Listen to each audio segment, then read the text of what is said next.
Hello, welcome back. Cold enough for you? It was certainly parky this morning. Anyway, just want to say big thank you to Andrew Daly for the shout out. Much appreciated, mate. Main reason being is that getting close to the 500 subscriber mark, and I just wanted to push over so I can actually get the small competition under the way and get rid of the eazy pod. I'll flip you around in a minute, and so you can have a proper little look at it. But totally unmolested eazy pod, so it's not been adapted for bottom drain or anything like that. It comes as it comes out of the box, so whoever wins it, if you want to use it as pump fed, it's there ready to go. But if you want to use it for bottom drain, everything's in there. There's a little pipe up inside. Well, I'll go through in a minute of what it is. But yeah, so big thank you to all my new subscribers and all my old subscribers for hanging in there. Like I said, not far to go now. I'm up around about the 430 mark, I think it is, something like that, last time I looked. So once I reach the magic 500, hopefully it might even be by the end of this video, who knows. I'll let you know. But anyway, quick look at the eazy pod.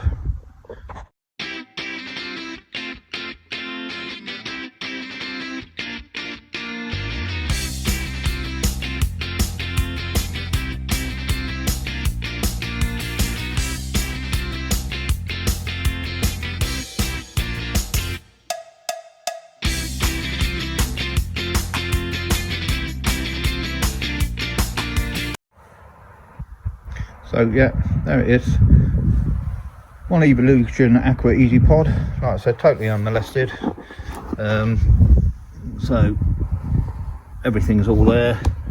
Like I said, the pipe should still be in there for when you convert the bottom drain.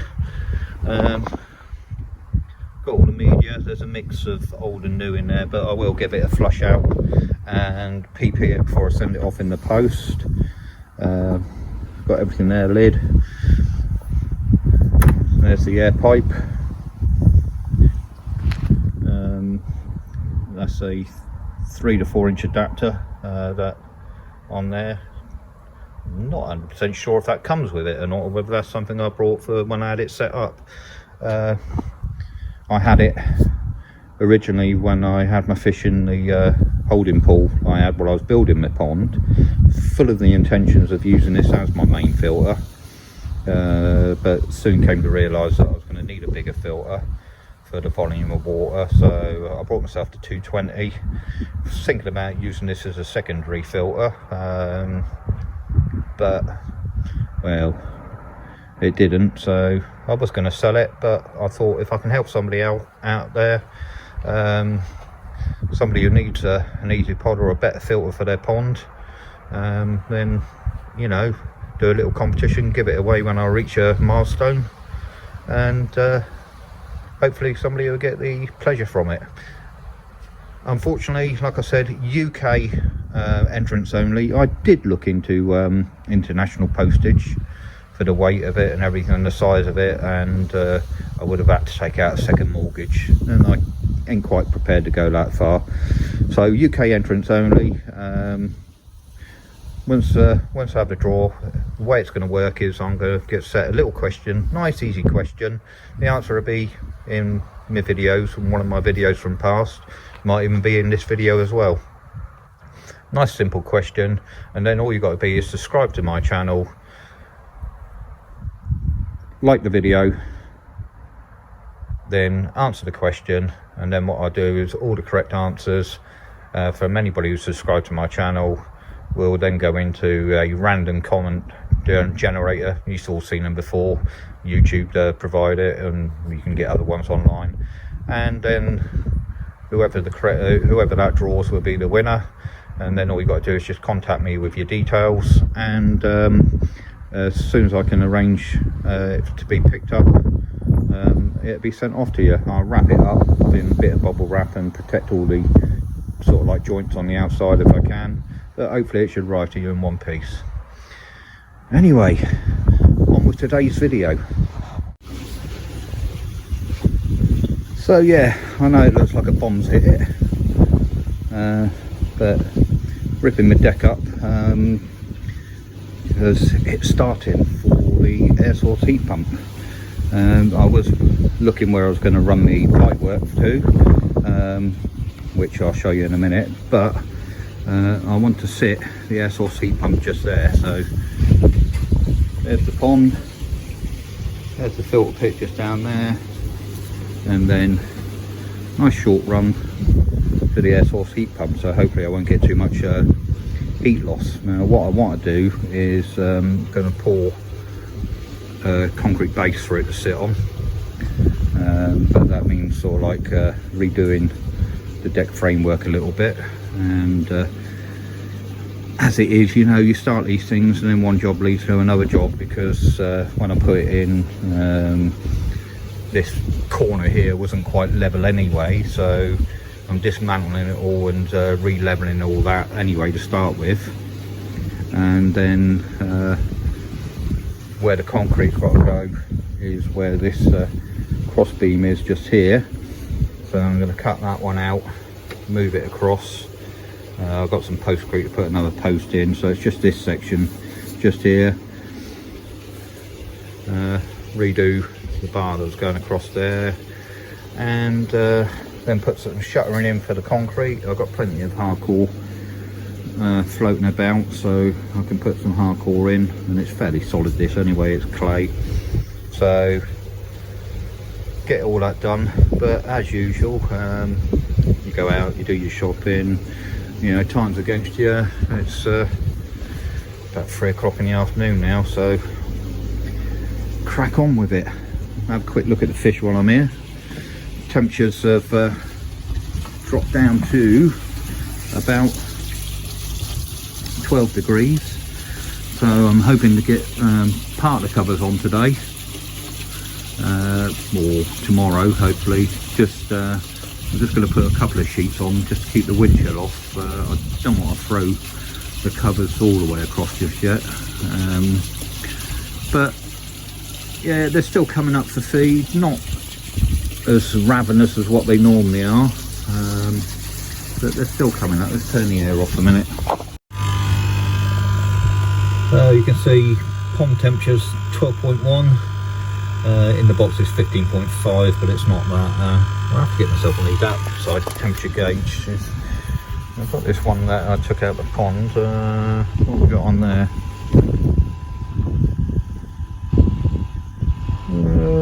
About 14, I think. Thought it was colder than that, but the wind chill was a bit cold. So I've turned the air off, so let's have a little look-see.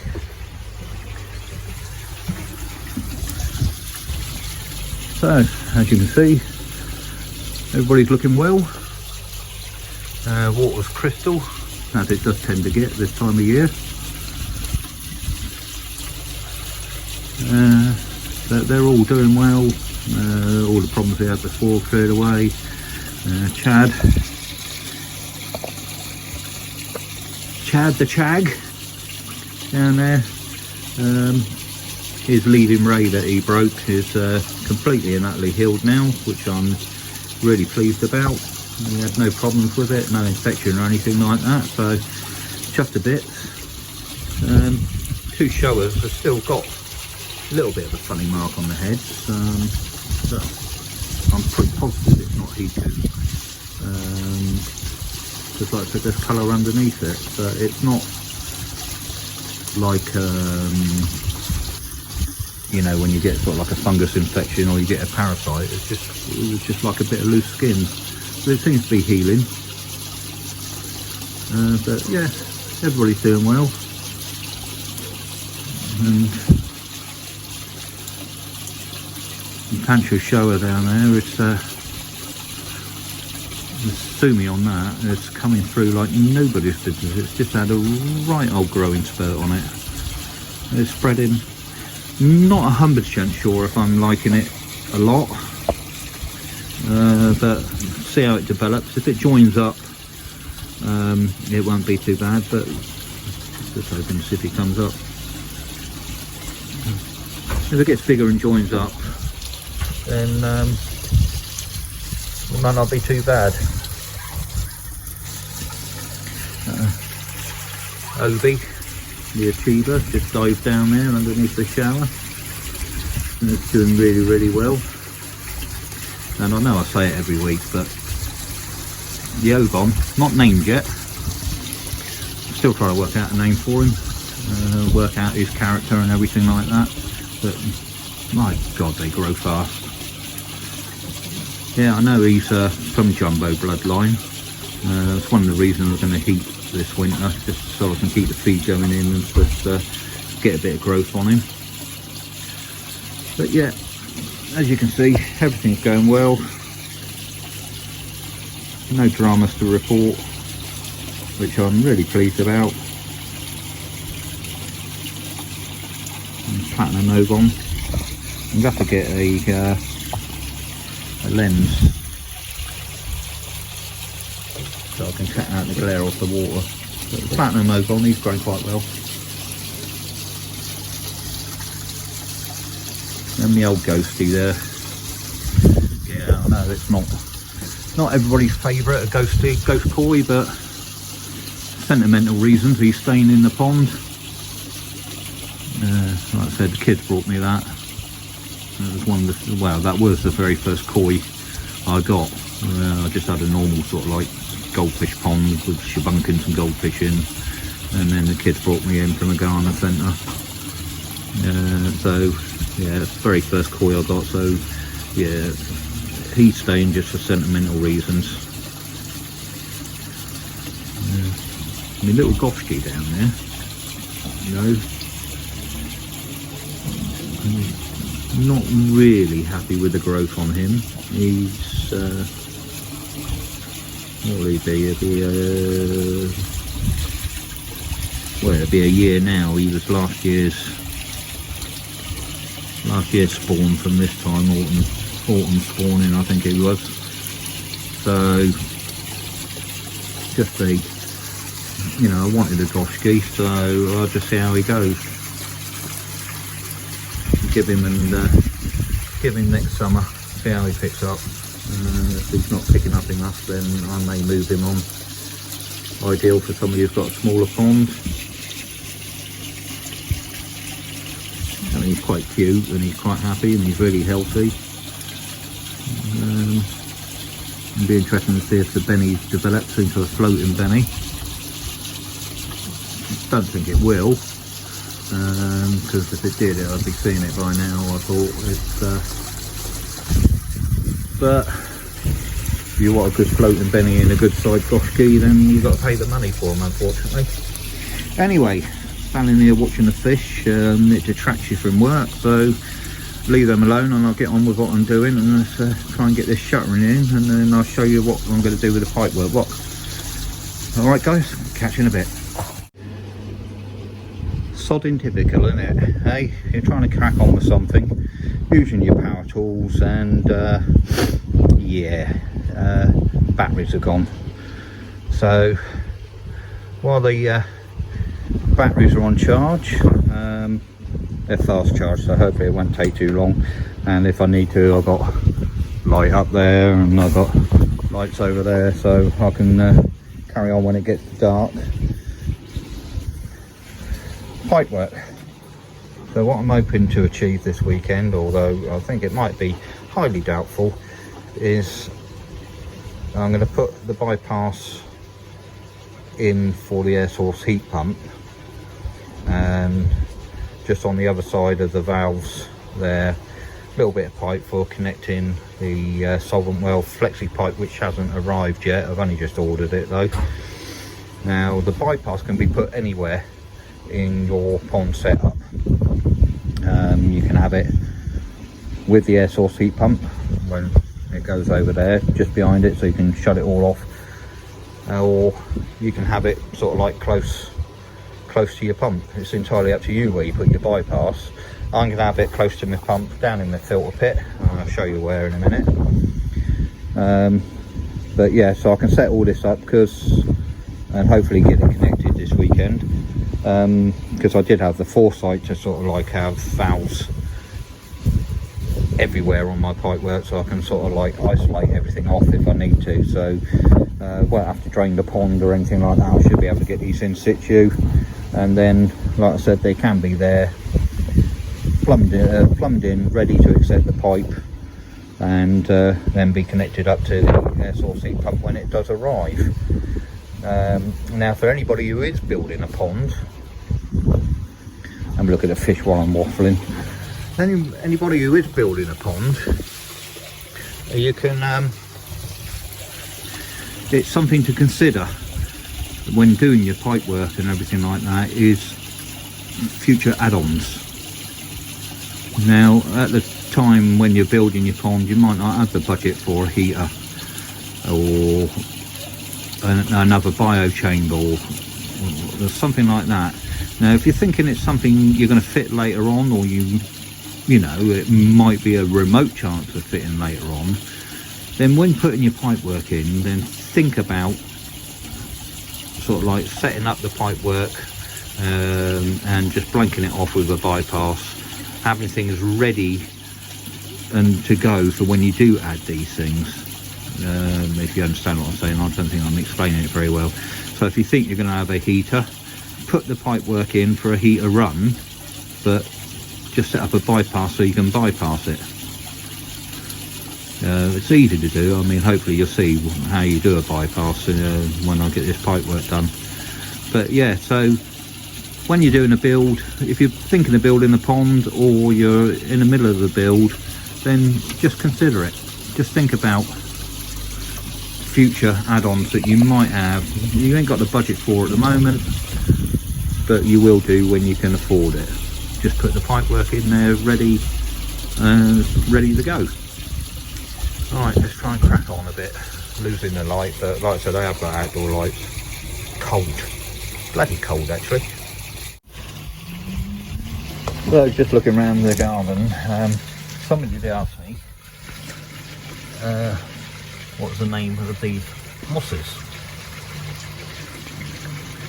Now, I just brought these on a whim at a garden centre, and I must admit I am loving them. How they're going to overwinter or not, I don't know. There's that one and that one. That one's a slightly different variety to that one. It's a slightly bit more hairy. Now I normally keep tags to all my plants, but I'll be flamboozled, trying to find the right words, if I could find the tags for these. So I'm sorry mate, I can't help you on what they're called. All I know is I got them from a Dobbies. So if there's anybody out there who recognises the moss and what sort of type of moss it is, I think it's one of the hardy pillow varieties, because you've got that nice sponginess. I know sort of some of the pillow mosses aren't hardy, because I think they only go down to about temperatures of about 16, 14, 15, 16, something like that. I think these are hardy and they will overwinter. And like I said, this one's a bit hairier. It's sort of like little shoots and runs off of it. If I can find some more next year, I will get some. But sorry, yeah, like again, I said I don't know what they're called. Sorry about that, but you know, if anybody does know what they are, please comment down below, and hopefully we'll find out that way. You mind your own business, or baby's tears and that lot is going like the clappers, as I thought it would. But the rest of the stuff in the garden seems to be winding down now. I've got a few things flowering here and there. Leaves there. And I did notice on the paper tree the buds forming already.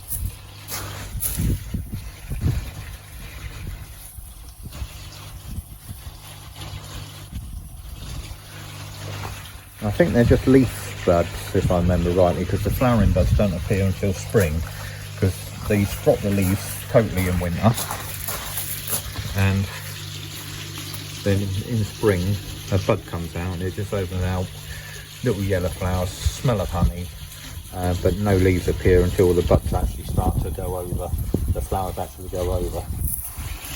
But yeah, acers just starting to turn. This one's suffering a little bit of wind damage. I thought it'd be quite sheltered down here, but it's got a little bit of wind damage on it. Jasmine's perked up. I've cut the clematis back because he was going like the clappers and all over the place. Yeah, but as a general rule, everything in the garden's starting to wind down now. That's why I've gone for ferns. They're starting to come to their forte now. They start appearing. Just give a bit of colour in winter. But yeah, I don't like this time of year when everything's starting to go over. I wish it could be summer all year round, don't you? Managed to get all the decking all square, put some new cross beams in there, or bearers as I should say. Just getting the cement mixed, or concrete going in. The actual pad, after taking the measurements off Tinterweb, is quite a bit bigger than what I thought. It's going to be a fair old sized piece of equipment when it turns up. But I've got all the air gaps and everything set up for it when it actually goes in place. But I don't think I'm going to have enough concrete mix to do the whole lot, so I'll get on what I can get in and take it from there. And then I've got to do the pipe work, where I've realised I need some more bends, but I'll start making the mock-up. Shan't solvent weld it or anything together, but I'll mock it up, just show you what's going on. Alright guys, get back to you in a bit. Well, my cement mix has beaten me. Didn't quite have enough to finish it off. I got one side there done. Yeah, I know I've got a piece of timber running through, but I had to leave that there because that's supporting quite a bit of the deck. I suppose I could have cut around it and put some more posts in, but that's fine.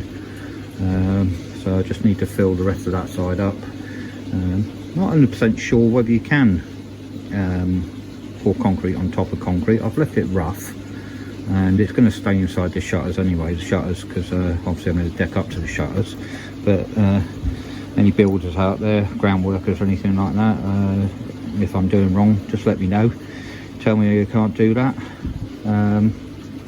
But like I said, it's going to stay inside the shutters, and it's only a base, it's only a sort of stand for the air source heat pump when it comes. So I'm going to have to leave the garden in disarray. Just tidy up, leave the deck and everything up. Pipe work, I will do a dry fix of that. I've still got to clean the filters today, so I'm going to clean the filters in a minute. I'm just going to have the tea and then clean the filters. But yeah, I'll do a dry mock-up of the bypass system. I shan't solvent weld it, not until I've got everything in place ready to go. And I'll take you through how to solvent weld it when I do that. But I'll show you what the dry mock-up is and what a bypass is.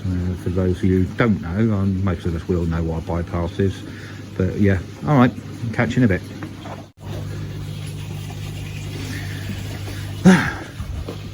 Short days of catching up with me.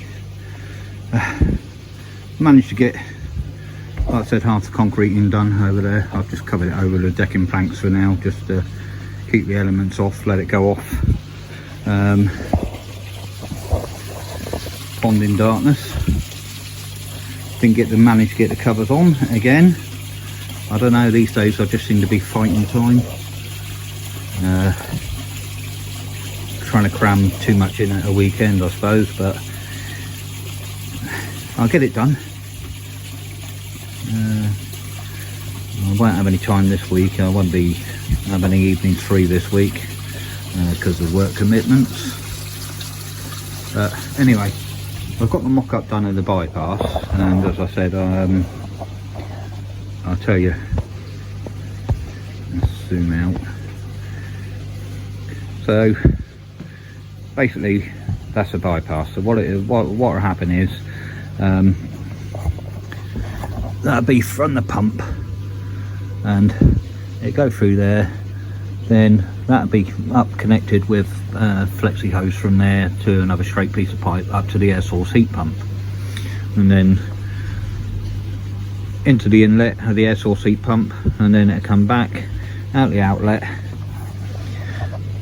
in through this pipe here, and then that'll go up through the UV, and I'll split it off for the inline heater because I'm going to keep that in place just in case anything happens with the air source heat pump. Now there's the centre pipe. So what happens is if there's any maintenance you need to do to your air source heat pump, or you're just not going to use it, say in summer, you don't want it to keep certain temps, you just want to let nature do its bit, then all you do is just shut off that valve, shut off that valve, and then you open that valve, and then the water will just come from the pump round, down, and then straight back up UV and your second line to back into the pond. Now also air source heat pumps require a minimum and a maximum amount of flow. So if you want to control your flow, say you're pushing too much through, say you've got a big 30,000 litre pump on there or something like that, and you're trying to push too much through and it's not really heating, you can sort of like shutter the valves, so you can slow that one down, have that one a little bit open, and basically sort of like send some up to the air source heat pump and then some returning directly back into the other line. So it's like a balance pipe you get between say the sieves, yeah, evolution aqua sieve and the Nexus range sort of things. You have to have sort of like a balance pipe between the two just to control the flow. Anyway, so that's that done. Not quite at the 500 mark, and probably will be by next weekend, so hopefully the competition will be launched next weekend. I think I'm 486 when I last looked, but I've been out here. If I've got any news for you, I might do an add-on later. Sorry it's not a lot, been a lot this week, but family commitments and all that sort of stuff as well. Promised her I'd take her shopping to Southampton, and my daughter. I mean, I was bored out of my tears, like no fish or anything there, so just clothes and shoes and stuff. But I suppose Christmas around the corner. But anyway guys, hope you had a good weekend. Thank you very, very much to all my new subscribers, those of you who come over from Koi Diaries and his channel. It just makes this worthwhile. I know the competition's a bit of a bonus, but it makes things worthwhile, and hopefully content and that lot will get better. It's just that time of year now where you got short days and you don't tend to fit a lot in. All right everybody, stay safe, look after yourselves, and let's just hope no more lockdowns come in on Monday. Old Boris is doing another announcement, isn't he? All right guys, see you later. Ta-da.